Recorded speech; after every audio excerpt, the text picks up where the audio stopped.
দোকানের তো অনেক জিনিসপত্র কেনাকাটা করা হয়েছে। এবার আমি এগুলো সাজিয়ে রাখি, বিস্কুটগুলো এইদিকে রাখি আর বাকি খাবারগুলো আরেকদিকে। আরে টনি, এগুলো সাজিয়ে পরে রাখিস, আগে আমাকে 1 প্যাকেট লবণ দে তো। সুখী রান্না করার জন্য বসে আছে। হ্যাঁ হ্যাঁ দাদা, দিচ্ছি। টনি, আমাকেও 1 প্যাকেট বিস্কিট দে তো। আমার মেয়েটা বিস্কিটের জন্য ভীষণ কান্নাকাটি শুরু করে দিয়েছে। হ্যাঁ হ্যাঁ দাদা, এই তো দিচ্ছি। টুনি সমান হাতে সবাইকে জিনিসপত্র দেয়। টুনি পেশায় ছিল একজন মুদি ব্যবসায়ী। টুনির বনের রাস্তার পাশের গাছতলায় একটি ছোট্ট দোকান ছিল। দোকানটি ছোট হলেও বেচাকেনা হতো অনেক। পাখিরা সব সময় জিনিসপত্র কেনার জন্য ভিড় জমাতো। এই টুনিটা সারা দিন বেচা কেনা করে, এত এত টাকা যে কোথায় রাখে কে জানে বাবা।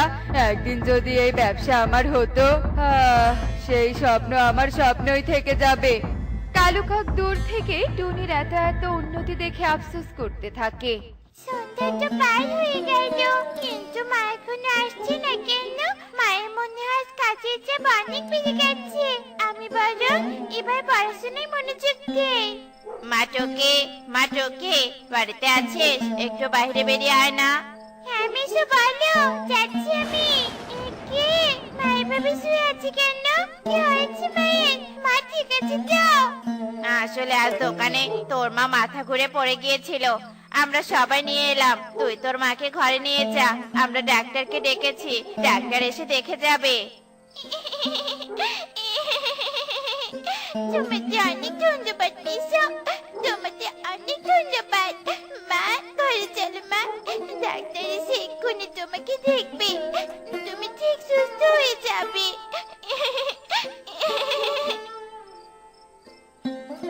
টুকি, তোমার মায়ের কঠিন রোগ হয়েছে, তোমার মাকে এখন বিশ্রাম নিতে হবে। কোনো কাজ করা যাবে না, যদি কাজ করে তাহলে বিপদে পড়তে পারে। না না ডাক্তার সাহেব, মায়ের কিচ্ছু হবে না, আমি মাকে সম্পূর্ণ বিশ্রামে রেখে দিব। তাহলে বেশ, আমি ওষুধ লিখে দিচ্ছি, 6 মাস খেলেই ঠিক হয়ে যাবে। এবার তবে আমি আসি।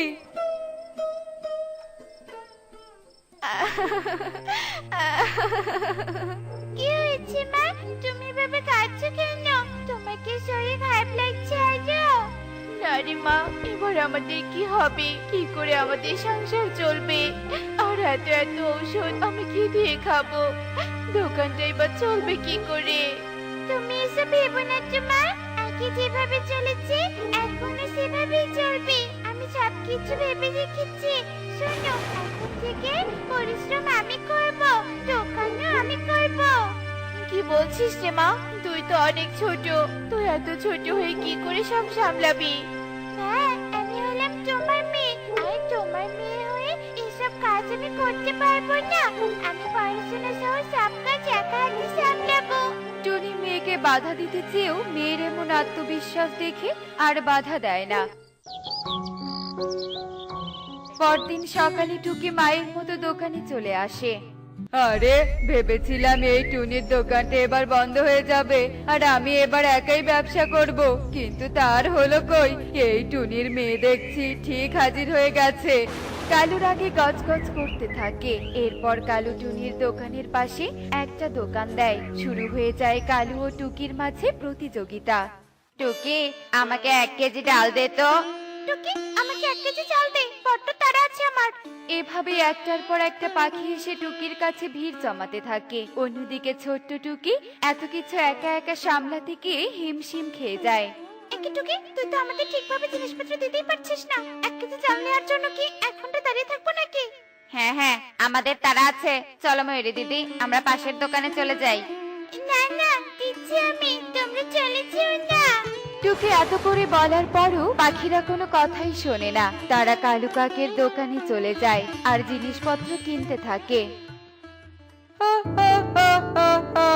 এ তো দেখছি মেঘনা চাইতেই জল। আমাকে নিচ থেকে কিছু করার আগেই পাখিরা কিনা আমার দোকানে চলে এলো। এবার আমার টাকাই টাকা। পাখিরা এরপর থেকে কালু কাকের দোকানে কেনাকাটা করতে থাকে আর টুকি ভীষণ কাঁদতে থাকে। আমার কাছে কেউ কেনাকাটা করে না মা, আমি কোনো রোজগার করতে পারি না। আমি ছোট বলে কেউ আমাদের দোকানে কাঁদিস না রে মা, কাঁদিস না। তুই ছোট হয়েছিস তো কি হয়েছে, তোর মনোবল তো আর শেষ হয়নি। দেখবি ঠিক কোনো না কোনো ব্যবস্থা হবে। একটু ভেবে কাজ কর, বুদ্ধি দিয়ে সাবধানে কাজ কর, বুদ্ধি দিয়ে সমাধান করা যায় তো। তুমি ঠিক বলেছো মা, পাখিরা আমার কাছে খেলতে আসে না তো কি হয়েছে, আমি যাব পাখিদের কাছে। মানে মানে এখন থেকে আমি পাখিদের বাড়ি বাড়ি রাস্তায় গিয়ে জিনিসপত্র বিক্রি করবো, তাহলে তো পাখিদের সুবিধাই হবে। আমার মেয়ের তো দেখছি ভালোই বুদ্ধি মাথায়, কিন্তু মারে তুই অনেক ছোট, তুই হলে আমার আদরের মেয়ে, তোর এসব কষ্ট আমি সহ্য করতে পারবো না রে মা। তার থেকে ভালো তুই আমাকে সাথে নিয়ে চল। না মা না, তুমি একদম বিশ্রাম করবে। আমি অনেক টাকা রোজগার করে তোমার অনেক ভালো জায়গায় চিকিৎসা করাবো মা, তুমি দেখো।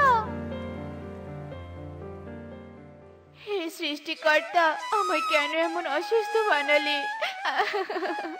আমার যে ছোট মেয়েটার এত কষ্ট দেখতে আর ভালো লাগছে না। এই চাল ডাল নিয়ে যাও, চাল ডাল নিয়ে যাও, নিয়ে যাও। ছাদে আছে আরো অনেক জিনিসপত্র, এসো এসো, নিয়ে যাও, নিয়ে যাও।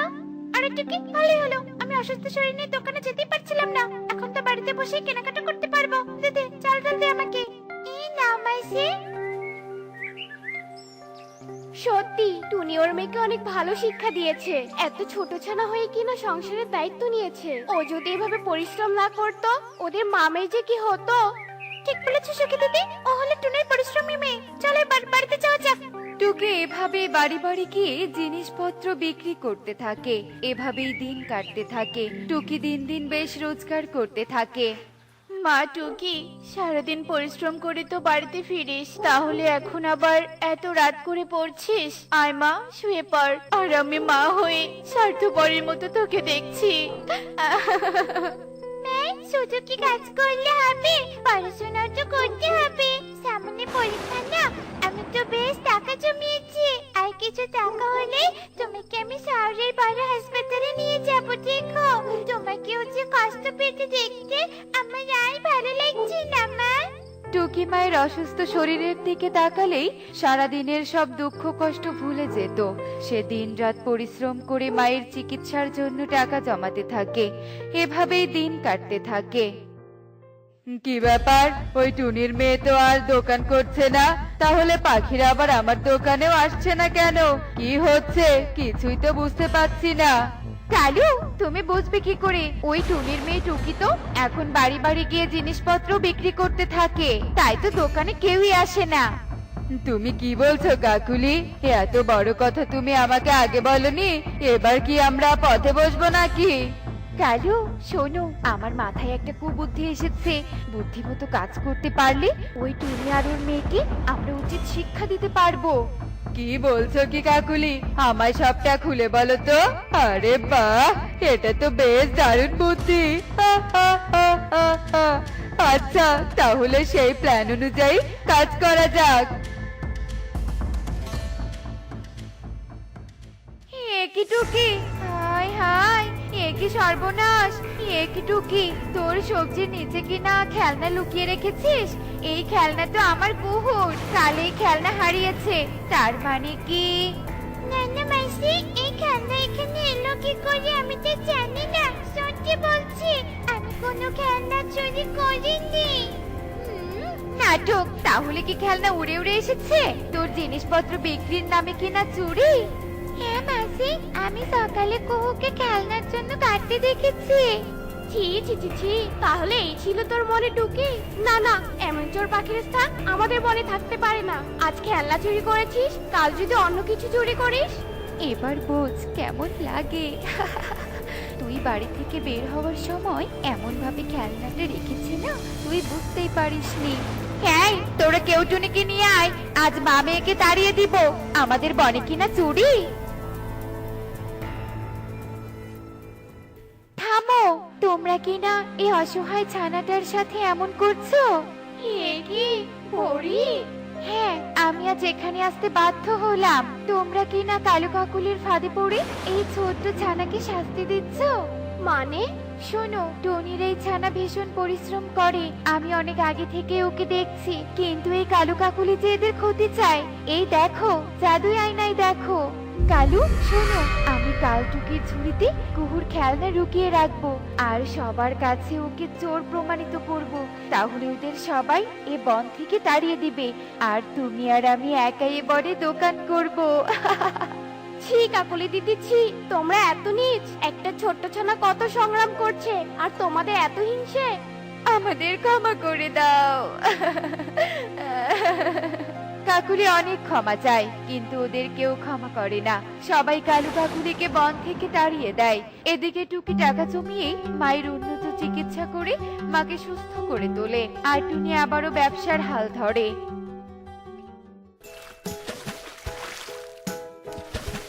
দেখলে তো বন্ধুরা, যারা অন্যের ভালো সহ্য করতে পারে না, তাদের সাথে সৃষ্টিকর্তাও কোনো ভালো করে না। পাইজুল, আজ তো আমাদের স্কুল বন্ধ দিয়েছে, তাই আজকে আমরা পার্কে ঘুরতে যাব। ঠিক বলেছিস। এই তো কি, তুইও আমাদের সাথে চল, আমরা একসাথে অনেক মজা করব। না রে, আমি যাব না। তোরা তো জানিস আমার মা অসুস্থ হওয়ার পর থেকে আমাকে অনেক কষ্ট করে সংসার চালাতে হয়। তাই তো আমি স্কুল শেষ করে জঙ্গল থেকে ফুল তুলে এনে বিক্রি করি, আর ফুল বিক্রি করে যা টাকা পাই তা দিয়ে মায়ের ওষুধ সহ চাল ডাল কিনি। ঠিক আছে টুকি, তুই তাহলে যা। এই পাইজুল, চল চল আমরা যাই। এরপর কনক ও পারুল পার্কের উদ্দেশ্যে চলে যায়। এদিকে টুকিও বাড়িতে চলে আসে। তুই এসেছিস রে মা, আমার জন্য তোকে কত কষ্ট সহ্য করতে হচ্ছে। হে সৃষ্টিকর্তা, তুমি আমাকে সুস্থ করে দাও।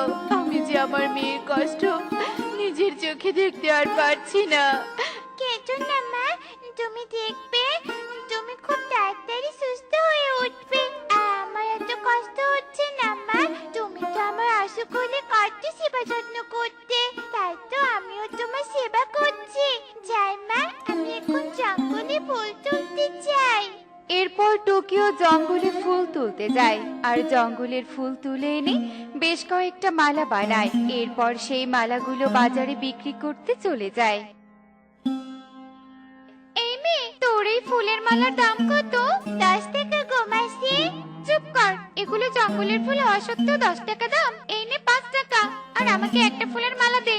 এরপর দেখতে দেখতে টুনির সব ফুলের মালা বিক্রি হয়ে যায়। আজ মাত্র 50 টাকায় ফুল বিক্রি করেছি, এতে মায়ের ওষুধের টাকা হয়ে যাবে। এখন আমাকে রাতের খাবারের টাকা জোগাড় করতে হবে। যাই, জঙ্গল থেকে কিছু খড়কুটো কুড়িয়ে এনে মোরল আঙ্কেলের কাছে যাই। মোরল আঙ্কেল নিশ্চয়ই আমাকে অনেকগুলো টাকা দিবেন। যেমন কথা তেমন কাজ। এরপর টুকি আবারও জঙ্গলে চলে আসে, আর জঙ্গল থেকে শুকনো খড়কুটো কুড়িয়ে নিয়ে মোরল বাবুর বাড়িতে চলে আসে।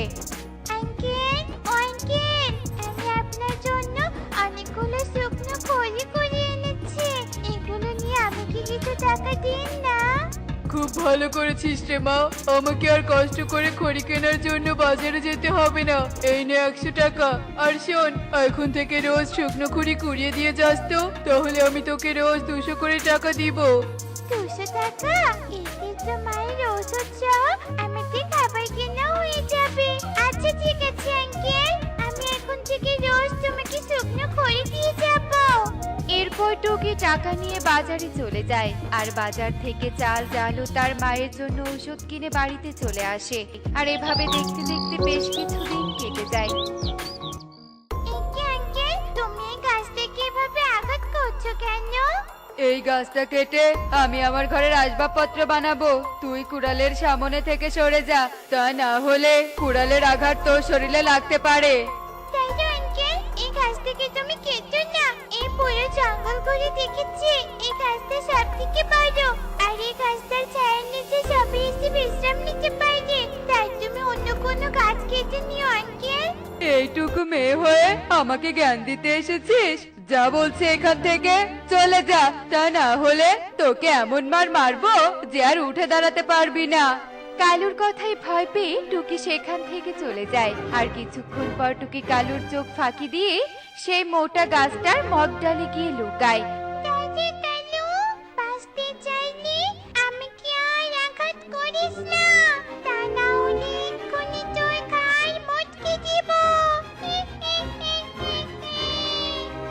কে কে কে কথা বলছে? আমি হলাম এই মোটা গাছের পেতনি। তুই আমাকে এই গাছ থেকে তাড়িয়ে দিলে আমি তোর ঘাড়ে চেপে বসবো। ওরে বাবা রে, পেতনি চাই না, আমার মোটা গাছ চাই না, আমার আসবাবপত্র চাই না, জীবনটা আগে বাঁচাই। ওরে বাবা, পেতনি। পেতনির ভয়ে কালু পালিয়ে গেলে টুকি গাছের মগ ডাল থেকে নিচে নেমে আসে। ভয় পেও না গাছ, ওই কাঠুরি আঙ্কেল পালিয়ে গেছে। জানো গাছ, আমি আমার কণ্ঠ পরিবর্তন করতে পারি। আর তাই তো আজ আমি আমার কণ্ঠ পরিবর্তন করে কাঠুরি আঙ্কেলকে ভয় দেখিয়েছি। তোমাকে অনেক ধন্যবাদ টুকি সোনা, তুমি আমার প্রাণ বাঁচালে। একে, তার মানে তুমি সত্যি সত্যি কথা বলতে পারো? কিন্তু কিভাবে? আমি হলাম এক জাদুর গাছ, কিন্তু আমি এক তান্ত্রিকের অভিশাপে আমার সব জাদু ক্ষমতা হারিয়ে ফেলেছিলাম। যাক বাবা, এই গাছটার ছায়ার নিচে দাঁড়িয়ে অনেকটা শান্তি লাগছে। এখন একটু বিশ্রাম নিয়ে আবারও চলতে শুরু করতে হবে। এই তান্ত্রিক, যা বলছি আমার ছায়ার নিচ থেকে চলে যা। আমি তোকে ছায়া দেওয়ার জন্য দাঁড়িয়ে আছি নাকি? হ্যাঁ, তুই গাছ হয়ে আমাদের ছায়া ফুল ফল দিবি, তোর তো এটাই কাজ। আর তুই কিনা নিজের ছায়া নিয়ে অহংকার করছিস। হ্যাঁ করছি, কারণ আমি কোনো সাধারণ গাছ নই, আমার অনেক জাদু ক্ষমতা আছে। আমি সব গাছের তুলনায় অনেক শক্তিশালী, তাই আমার যা ইচ্ছে আমি তাই করব। যা বলছি এখান থেকে চলে যা, তা না হলে। যাচ্ছি, তবে যাওয়ার আগে আমি তোকে অভিশাপ দিয়ে যাচ্ছি, তুই আজকে থেকে তোর সব জাদু ক্ষমতা হারিয়ে ফেলবি। আর সেদিনই তুই তোর জাদু ক্ষমতা ফিরে পাবি, যেদিন কেউ তোকে ভালোবেসে স্পর্শ করবে। আমি আমার অহংকারের শাস্তি পেয়েছি টুকি, আর এতদিন পর তুমি আমার জাদু ক্ষমতা ফিরিয়ে দিলে, তাই আমি তোমাকে একটা উপহার দিতে চাই।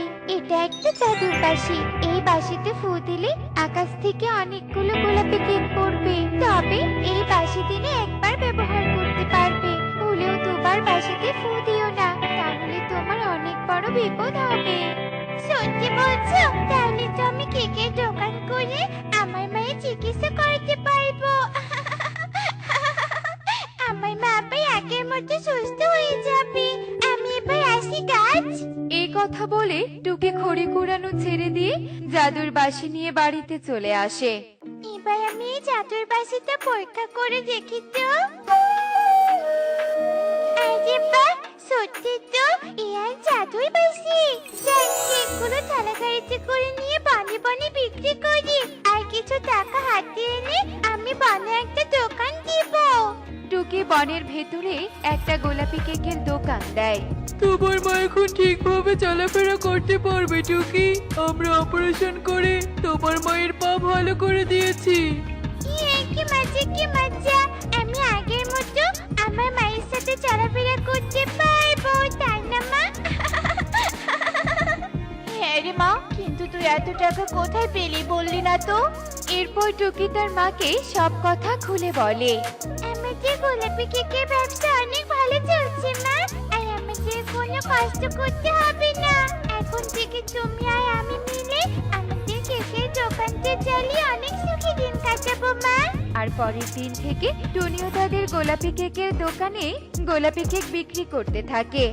এই টুনি, আমাকে একটা গোলাপি কেক প্যাকেট করে দে তো দেখি। এ কি, কেক তো শেষ হয়ে গেছে। মা টুকি, তুই বাড়িতে গিয়ে কেক নিয়ে আয় তো। তুমি একটু অপেক্ষা করো ইগল দাদা।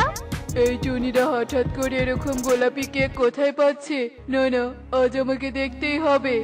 এই বলে ইগল টুকির পেছন পেছন চলে যায়। ওরে বাবা, এরকম জাদুই বাঁশি টুকি কোথায় পেয়েছে?